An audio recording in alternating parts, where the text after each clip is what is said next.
પ્રસિદ્ધ યાત્રાધામ અંબાજી ખાતે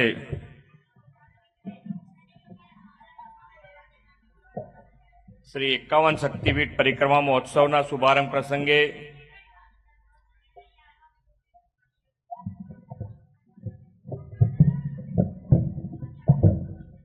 આપણી સૌની સાથે મંચ ઉપર ઉપસ્થિત મારા સાથી ધારાસભ્ય શ્રી અનિકેતભાઈ ઠાકર, શ્રી સ્વરૂપજી ઠાકોર, શ્રી કેસાજી ચૌહાણ, શ્રી માવજીભાઈ દેસાઈ, પૂર્વ કેન્દ્રીય મંત્રી શ્રી હરિભાઈ ચૌધરી, પૂર્વ સાંસદ શ્રી પરબતભાઈ પટેલ, સચિવ શ્રી રાજેન્દ્ર કુમારજી, સભ્ય સચિવ શ્રી રમેશભાઈ મેરઝા, કલેક્ટર શ્રી, ડીડીઓસી, ઉપસ્થિત અધિકારીગણ, મંચસ્થ સર્વ મહાનુભાવો, વિશાળ સંખ્યામાં ઉપસ્થિત સૌ માય ભક્તો, ભાઈઓ બહેનો, પ્રેસ મીડિયાના મિત્રો, સૌને મારા નમસ્કાર. જય અંબે. એક તરફ પ્રયાગરાજમાં ત્રિવેણી સંગમ સ્થળે એક મહાકુંભ ચાલી રહ્યો છે, બીજી તરફ આપણે અંબાજી ધામમાં જગતજનની મા અંબાની પરિક્રમા મહોત્સવમાં લાખો ભક્તો માતાજીની ભક્તિમાં લીન થવાના છે. વિશ્વ નેતા અને યશસ્વી વડાપ્રધાન શ્રી જગદંબાના પરમ ઉપાસક મોદી સાહેબની પ્રેરણા અને માર્ગદર્શનમાં આ વિરાટ ધર્મોત્સવ વિશ્વનું આકર્ષણનું કેન્દ્ર બન્યું છે. 51 શક્તિપીઠ અંબાજી ધામમાં અનેરું સ્થાન ધરાવે છે.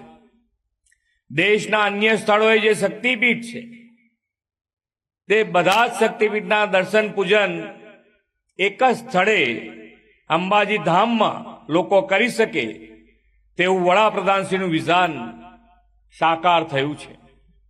એક ભારત શ્રેષ્ઠ ભારત શ્રી મોદી સાહેબની સંકલ્પના અંબાજી ધામમાં 51 શક્તિપીઠ પરિક્રમા મહોત્સવથી પાર પડી છે.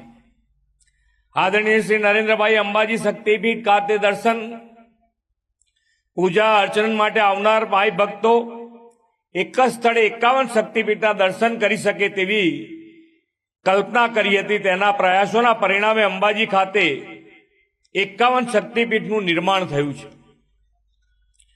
અહીં પ્રત્યેક શક્તિપીઠના નિર્માણ માટે તેને લગતી તમામ નાની નાની બાબતોને ધ્યાનમાં રાખીને નિર્માણ કરવામાં આવ્યું છે.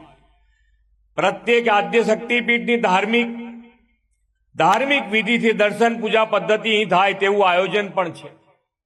જો કોઈ વ્યક્તિ પોતાના જીવનમાં બીજી કોઈ શક્તિપીઠના દર્શન માટે ન જઈ શકે તો હવે અંબાજીના દર્શન અને પરિક્રમા કરી તેની શ્રદ્ધા પૂરી કરી શકે છે.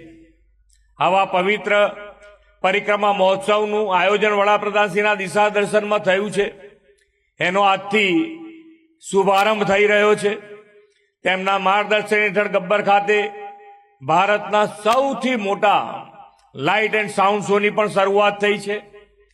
પરિક્રમા પથ, લાઇટ એન્ડ સાઉન્ડ શો, સાંસ્કૃતિક વિલેજ જેવા નવા પ્રકલ્પો પણ યાત્રિકો માટે અહીં શરૂ થયા છે. આ નવા આકર્ષણો શરૂ થતા અંબાજીમાં ગત વર્ષોમાં યાત્રિકોની સંખ્યામાં ઉત્તરોત્તર વધારો પણ થયો છે. અંબાજી સુધી પહોંચવા માટેની કનેક્ટિવિટીમાં પણ ખૂબ સુધારા થઈ રહ્યા છે. અંબાજી તારંગા રેલ પ્રોજેક્ટ વડાપ્રધાન શ્રી નરેન્દ્રભાઈ મોદીએ કાર્યરત કરાવ્યો છે. અંબાજી વિસ્તારના બહુમુખી વિકાસ માટે સરકારે અંબાજી ડેવલપમેન્ટ ઓથોરિટીની પણ રચના કરી દીધી છે.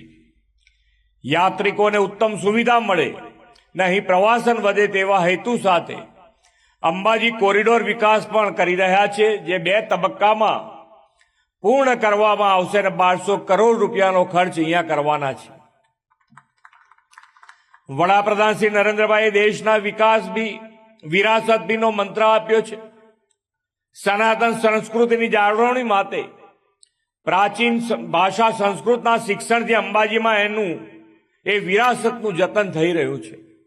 1962થી આરાસુરી માતાજી અંબાજી માતાના દેવસ્થાન ટ્રસ્ટ દ્વારા સંચાલિત આ સંસ્કૃત મહાવિદ્યાલયને આજે આધુનિક સુવિધાઓ સાથે 12 કરોડ ખર્ચે નવી બિલ્ડિંગની આજે ભેટ મળી છે. વડાપ્રધાન શ્રી નરેન્દ્રભાઈ મોદીએ 2047 સુધીમાં વિકસિત ભારતનો સંકલ્પ કર્યો છે. આપણે સૌ નાના નાના પ્રયાસોથી વિકસિત ગુજરાતથી વિકસિત ભારત સુધીનો સેતુ નિર્માણ કરવાનો છે. વિકસિત ભારતના નિર્માણમાં સ્વચ્છતા પણ એક મહત્વનું પાસું છે. અંબાજી તીર્થધામ પરિક્રમા મહોત્સવ સમગ્ર વર્ષ દરમિયાન સ્વચ્છ અને ચોખ્ખું રહે તે માટે આપણે સૌ કટિબદ્ધ રહીએ એવી અપેક્ષા સાથે વિરમું છું. ભારત માતા કી જય. વંદે માતરમ. જય જય ગરવી.